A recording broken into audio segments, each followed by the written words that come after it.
दिन का जब आगाज़ होता है ना तो हम होम मेकर्स के जो है ना वो काम भी स्टार्ट हो जाते हैं और यही रूटीन है और यही भाई इसी तरह से सिस्टम चल रहा होता है। अल्लाह ताला का निज़ाम, चाहे वो मर्द चला रहे होते हैं या अपने काम या औरतें देख रही होती हैं, तो इसी तरह से। अस्सलाम वालेकुम, welcome back to my channel. Hopefully सब ठीक हो गया, अल्हम्दुलिल्लाह मैं भी बिल्कुल ठीक। तो ये है कि आज ना सुबह जब नाश्ता वाश्ता किया ना, नाश्ता करके फ़ारिग हो गए तो फिर गुलशन के साथ आ गई वो, तो फिर मैंने जल्दी से काम करवा लिए। जब वो घंटे डेढ़ में फ़ारिग हो गए हम लोग, क्योंकि मैं साथ साथ डस्टिंग करती हूँ, चीज़ें वगैरह तो साथ साथ ही समेटी हुई होती हैं। ये है कि फिर जब ना फ्री हो गए तो साथ ही मैंने दूध वगैरह बॉयल करने के लिए रख दिया और साथ मैंने सोचा कि भाई मैंने अभी और कुछ नहीं करना। सबसे पहले मैं जो है ना कपड़े थोड़े से आयरन करने थे, लेकिन वो बस कल कल कल पे ही चल रहे हैं। मैंने सोचा कि भाई खाना जल्दी से बना लूँ। मटर चावल काफ़ी दिनों से दिल कर रहा था मटर चावल बना लें, तो यहाँ पर मैंने जल्दी से साथ साथ किचन की चीज़ें और समेट रही थी, तो मैंने सोचा कि जल्दी से जो मसर है ना इनको प्रेशर में मसाला वगैरह डाल के तो इसको चूल्हे पे रखा। उसके बाद ये है कि ये देखें फ्रेश धनिया, ये तकरीबन मैं पिछले बुध वाले दिन इसको मैंने इस बॉक्स में डाल के ना रखा था, तो फ्रिज में रखा हुआ, तो बिल्कुल ताज़ा और फ्रेश होता है। आपने क्या करना है, आपने अगर इनको सेव करना है ना इसको, तो टिश्यू पेपर रख लें ऊपर, कोई भी इस तरह से एयर टाइट कंटेनर, जो भी जार है, कंटेनर है, जो भी आपके पास है, एक टिश्यू का ऊपर रख लें और इस तरह से धोए बिना, आपने धोना नहीं है इसको, तो ऐसे ही फ्रिज में रखें। जब भी यूज़ करना थोड़ा थोड़ा सा निकालें और उसको वॉश कर लें, तो फिर आप यूज़ कर सकते हैं। बिल्कुल धनिया फ्रेश रहेगा। फ्रीज़र में हम लोग रखते हैं ना, तो फ्रीज़र में अजीब सा वो ब्लैक सा होना शुरू हो जाता है। फ्रीज़र में सही नहीं रहता, फ्रिज में। और आजकल तो मौसम भी अच्छा है। यहाँ पर ये है कि मसर हमारी दाल बिल्कुल रेडी हो गई है और मैंने लास्ट पे जो है ना एंड पे ज़ीरे का तड़का लगाया था, थोड़ा सा ऑयल डाल के, और साथ ही जो है हरा धनिया और गरम मसाला डाल लिया था। उसके बाद ये है कि प्याज मैंने ये एक बड़ी साइज़ की जो है वो कटिंग करके कढ़ाई में डाल के रख दिया। साथ ही साथ चावल चावल धो के और भगो के रख दिए हैं। और यहाँ पर जो बर्तन पड़े थे ना हमारे नाश्ते के और बाकी खाना बनाने के दरमियान में जितने भी यूज़ हो रहे थे, तो मैंने सोचा कि अब चावलों के लिए जो है ना प्याज तो रेडी हो रहा है, जितनी देर तो मैं सारे जल्दी से ये बर्तन जो है ना इनको समेट लूँ। वाटर बॉटल्स थी, उनको रिफ़िल करके रखा। अच्छा, तवा जब आप पराठे वगैरह बनाते हैं तो इसी तरह से उसको साथ ही साथ जैसे हम सारे बर्तन वॉश करते हैं ना, हॉट पॉट भी हमारा 3 टाइम यूज़ हो रहा होता है। हॉट पॉट और तवे को और जो चकला बेलन हमारा होता है ना, उसको लाज़मी वॉश करके रखा करें, साफ़ करके वॉश करके उसको फिर रखा करें। उसके बाद ये है कि यहाँ पर सारे बर्तन जो है वॉश हो गए, सिंक एरिया बिल्कुल क्लियर किया, साफ़ सुथरा किया।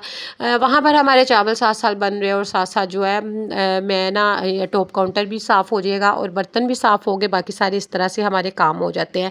या जब हम खाना बना रहे होते हैं ना, तो दरमियान में हमारे पास बड़ा टाइम होता है कि हम लोग अपने किचन के कभी फ्रिज को हल्का फुल्का साफ़ कर लिया, कभी कोई चीज़ कर ली, तो इस तरह से हम ना एक जो है ना 2 इन 1 वाला काम हो सकता है हमारे साथ।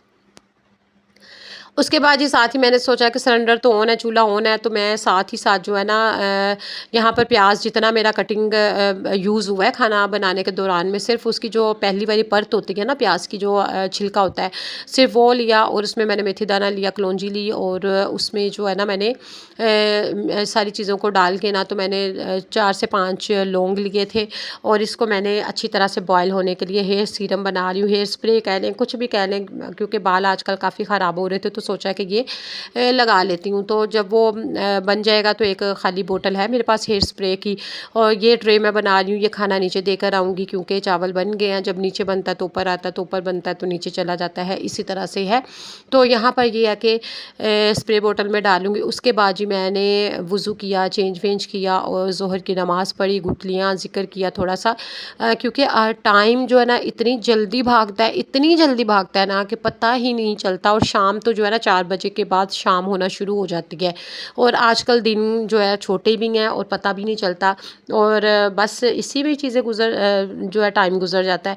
उसके बाद ये है कि मैंने नमाज़ वगैरह पढ़ ली, रिलैक्स हो गई, क्योंकि खाना जो है वो तो ऑलरेडी बना हुआ था, टेंशन नहीं है।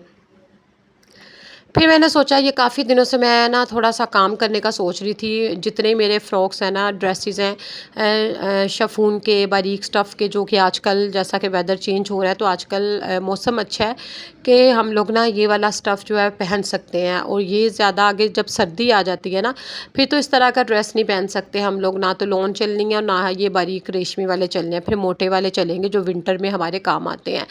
तो लेकिन अच्छा मुझे याद है, जब मैं शादी से पहले जॉब करती थी ना, तो तो वहाँ पर एक लड़की थी और वो मेरी कुली की थी और वो गर्मी और सर्दी में जो है ना, फुल ठंड में भी वो शिफॉन और बारीक स्टफ़ जो है वो इजीली पहन के आती थी, चाहे उसने ऊपर से जर्सी स्वेटर वगैरह कैरी किया हुआ होता था।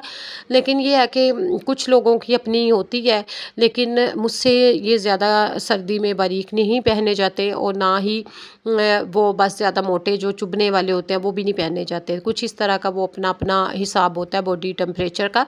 तो बाकी ये है कि आजकल तो भाई मौसम अच्छा है, तो मैंने ना ये कुछ प्रेस करके तो रखे हुए थे हैंग करके अपनी कबर्ड में। तो वो छोटी है हैंगर ज़ाहिर है, उसमें मैंने फ़ोल्ड करके रखे हुए थे। तो मैंने सोचा कि भाई वहाँ पर सिलवटें दोबारा पड़ रही हैं, जब भी यूज़ करना होता है तो फिर मुझे ना आयरन करने पड़ते हैं। तो मैं क्यों ना इस स्टैंड पे, ये जो मैंने आप लोगों के साथ शेयर किया था, मैंने मंगवाया था दराज से, तो क्यों ना भाई मैं इसका जो है ना प्रेस करके और सारे जो फ्रॉक्स मेरे हैं ना मैंने निकाले अपनी कबर्ड में से और इस तरह से मैंने इनको प्रेस करना शुरू किया और इनको हैंग करती गई, क्योंकि अब ये इसी में ही हैंग रहेंगे ताकि सीधे के सीधे रहेंगे, सिलवटें नहीं पड़ेंगे और जब यूज़ करने हैं ईजीली इसको मैं यूज़ कर सकती हूँ।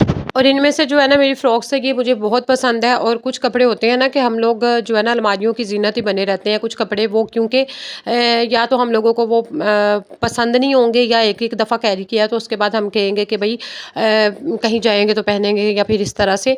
तो वो जो हम इस तरह से नहीं पहनते ना या उसके बारे में यही सोचते हैं कि फिर पहनेंगे, और वो यकीन करें कि वो हमारी अलमारियों में ही पड़े रहते हैं, तो बेहतर है। और जो साल आपका कपड़ा यूज़ नहीं हुआ ना, वो फिर आप कभी भी उसको यूज़ नहीं करते, तो बेहतर है कि उसको रखने की बजाय ना किसी को दे दें, कि किसी फैमिली मेम्बर्स को दे दें, किसी रिलेटिव्स को दे दो, नेबर्स को दे दें, काम वाली को दे दें। आप हर किसी का कोई ना कोई इस तरह से सिलसिला चल रहा होता है लेने देने का, तो फिर आप ना यानी कि चीज़ें निकालते रहें, चाहे आप वो कपड़ों में है, जूतों में है, बैग्स में है, आपकी क्रॉकरी में है, चाहे आपके घर में कोई एक्स्ट्रा चीज़ है ना, जब वो हम लोग रखेंगे ना तो वो साल यूज़ नहीं हुई तो वो चीज़ आपकी होगी नहीं यूज़, तो बेहतर है। और वैसे भी जब निकालते रहेंगे तो दूसरी चीज़ों की जगह साथ ही साथ बनती रहती है, तो क्लटर जो है ना घर वो भी फ्री हो जाता है। तो यही छोटी छोटी चीज़ें अगर हम लोग नोट कर लेना। आज भाई ये सिंपल सा व्लॉग था और मेरे सारे काम भी हो गए, साथ साथ आप लोगों के साथ गपशप भी लग गई है। तो होपफुली इंशाल्लाह ताला नए व्लॉग के साथ ज़रूर जो है ना मैं हाजिर होंगी। तो यहाँ पर ये है कि सारी फ्रॉक्स जो है एक जगह पर आ गई हैं, ताकि यहाँ पर जब भी मुझे ज़रूरत पड़े तो ये सिलवटें भी ना इन पड़ेंगी, मेरा काम भी नहीं बढ़ेगा और मैं यूज़ भी ईज़िली कर सकूँगी। दुआओं में याद रखिएगा। अल्लाह हाफ़िज़।